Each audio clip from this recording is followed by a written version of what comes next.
আপনাদেরকে এই মুহূর্তে দেখানোর চেষ্টা করব যে এই মুহূর্তে অভিষেক বন্দ্যোপাধ্যায় তিনি সভামঞ্চ বা এই মুহূর্তে সভামঞ্চ তিনি ত্যাগ করেছেন। ত্যাগ করার পর এই হেলিপ্যাড এরিয়ার দিকে তিনি যাওয়ার চেষ্টা যাবেন।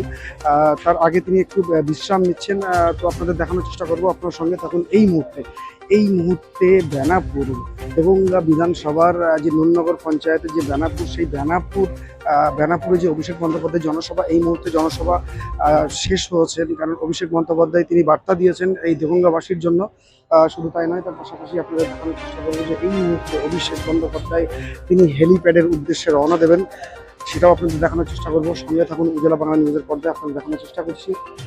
এই যে মঞ্চে অভিষেক বন্দ্যোপাধ্যায়কে ঘিরে টোটাল সমস্ত নেতৃত্ব, এক কথায় বলা যায় যে দেগঙ্গা বিধানসভা তৃণমূল কংগ্রেসের সমস্ত স্তরের নেতৃত্ব তারা এই মুহূর্তে অভিষেক বন্দ্যোপাধ্যায়ের জন্য অপেক্ষা করছেন।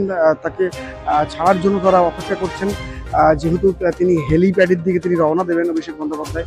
আপনাদের দেখানোর চেষ্টা করব উজালা বাংলা নিউজের পর্দায়। আপনারা দেখছেন এই মুহূর্তে বেলিয়াঘাটা যে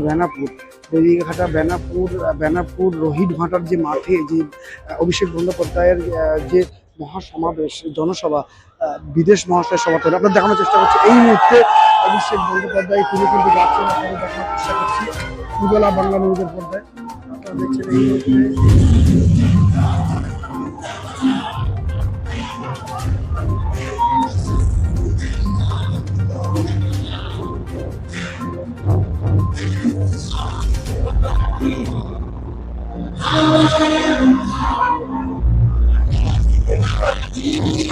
মানুষ দাঁড়িয়ে আছে অভিষেক বন্দ্যোপাধ্যায়কে দেখার জন্য।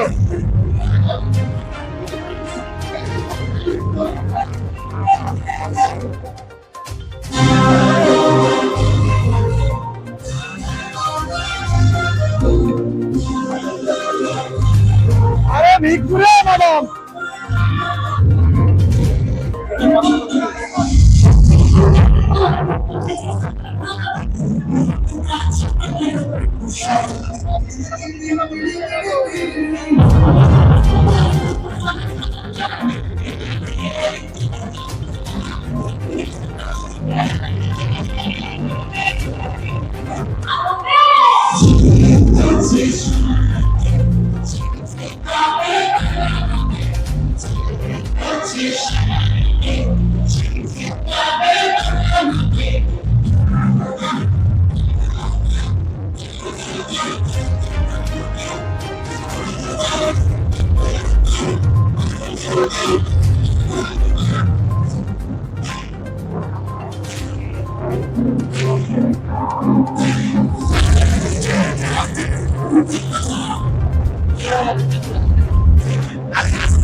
নরেন্দ্র মোদীর জনবিরোধী সরকারের বিরুদ্ধে বুক চিতিয়ে লড়াই করেছে। ভারতবর্ষের কারোর ক্ষমতা হয়নি,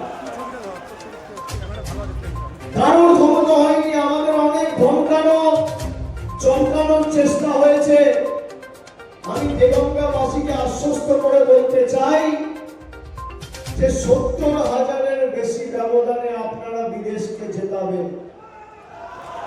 অনেক লোকের নাম জোর জবরদস্তি ডকুমেন্ট ঠিক থাকার পরেও বাদ গেছে। 4 মে ফল বেরোবে, 1 মাসের মধ্যে ভোটার লিস্টে নাম তোলার দায়িত্ব এই অভিষেক বন্দ্যোপাধ্যায় কথা দিয়ে যাচ্ছে। কেউ ভয় পাবেন না, আতঙ্কিত হবেন না, চিন্তা করবেন না। জ্ঞানেশ কুমার আর বিজেপি মানুষের ভোটাধিকার কেড়ে নিয়ে বাংলা দখল করতে চেয়েছিল। আজকে বাংলা জুড়ে যত সমীক্ষা হয়েছে, এসআইআর করার পরেও দেখছে নিরঙ্কুশ সংখ্যাগরিষ্ঠতা নিয়ে চতুর্থবার তৃণমূল জিতছে। যতই করো হামলা আবার জিতবে বাংলা। মানুষ রায় দেবে, মানুষ তৃণমূলের সাথে ছিল, আছে, থাকবে। বিদেশ বলল দাদা 10 বছর আগে এসেছিল, আমি 2023-এও দেগঙ্গার উপর দিয়ে গেছি, মানুষের সাথে কথা বলেছি। দেগঙ্গাবাসী সারা জীবন দুহাত তুলে তৃণমূল কংগ্রেসকে সমর্থন করেছে। আমি আপনাদের আজকে যেভাবে মানুষ এসছে, এই রোদ গরমকে উপেক্ষা করে, কেউ ছাউনির ভিতরে, কেউ বাইরে, ছাতা ছাড়া মানুষ যেভাবে রাস্তায় কাতারে কাতারে দাঁড়িয়ে রয়েছে, আমি আপনাদের নত মস্তকে আমার প্রণাম জানাই, কৃতজ্ঞতা জানাই এই মাটিকে, প্রত্যেকটা মায়েদের ভাইদের। আমি এই মাটির কাছে চিরঋণী। আমি আপনাদের কথা দিয়ে যাচ্ছি, আপনারা বিদেশকে জেতান। আগামী দিন দেগঙ্গার সার্বিক উন্নয়নের দায়িত্ব আমার। আমি আমার লোকসভায় ডায়মন্ড হারবারে যেভাবে কাজ করেছি বা বুক দিয়ে আগলে রেখেছি, আমার লোকসভাকে দেগঙ্গাও ব্যতিক্রম হবে না। আপনাদের হতাশ করবে না। এখানে আমাদের মামাটি মানুষের সরকারের সাফল্য সমূহ বলতে গেলে, চাকলায় বাবা লোকনাথ ধামকে একটি পর্যটন তীর্থকেন্দ্র হিসেবে গড়ে তুলতে আমাদের মামাটি মানুষ সরকার বিগত দিনগুলিতে উল্লেখযোগ্য পদক্ষেপ নিয়েছে। মন্দির চত্বরের সৌন্দর্যায়ন, ভক্তদের থাকার জন্য ধর্মশালা, পানীয় জল, শৌচাগারের ব্যবস্থা, আপাতকালীন চিকিৎসার জন্য 10টি বেডের স্বাস্থ্য কেন্দ্র থেকে শুরু করে নতুন তোরণ তৈরি করা, সংস্কার করা, তোরণ সংস্কার করা, আলো ও সিসিটিভি লাগানো থেকে শুরু করে পুরো চত্বরটার সৌন্দর্যায়ন আমাদের সরকার করেছে। এর থেকে বড় প্রাপ্তি আর কিছু নেই। একটা বড় চ্যালেঞ্জ হলো না, 1 ভোট হলেও বেশি আপনার পরে চ্যালেঞ্জ দিয়ে চলে গেলেন আজকে দলের সঙ্গে। দেগঙ্গার তৃণমূল কংগ্রেসের পরীক্ষিত সৈনিক কাক পাটা রোড, একেবারে একটা বিধান, মানে রোদ তো মানে বুঝতে পারছেন সানস্ট্রোক হয়ে যাওয়ার মতো পরীক্ষা। মানুষ ওই রোদ্রে দাঁড়িয়ে অঝরে ঘামতে ঘামতে কষ্টে তাপে পুড়ে গিয়েও মানুষ দাঁড়িয়ে রয়েছে। কত পরীক্ষিত সৈনিক বুঝতে পারছেন তৃণমূল কংগ্রেসে, কত পরীক্ষিত সৈনিক।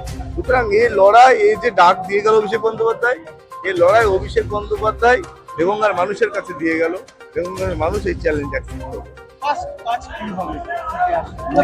নিশ্চিতভাবে প্রথম কাজ হবে দেগঙ্গার বিশ্বনাথপুর হাসপাতালকে মায়েদের জন্য প্রসূতি বিভাগ, স্কুলগুলোকে মডারেট করা, কৃষকদের জন্য একটা অর্থনীতি চাঙ্গা করার জন্য হিমঘর সহ একাধিক কাজ, একগুচ্ছ 10টা অঙ্গীকার আছে এবং সেটা আমি আমার নেতা অভিষেক বন্দ্যোপাধ্যায়ের কাছ থেকে কথা বলে তার অঙ্গীকার নিয়েই আমি এখানে নেমেছি, সবগুলোকে বাস্তবে রূপায়ণ করা।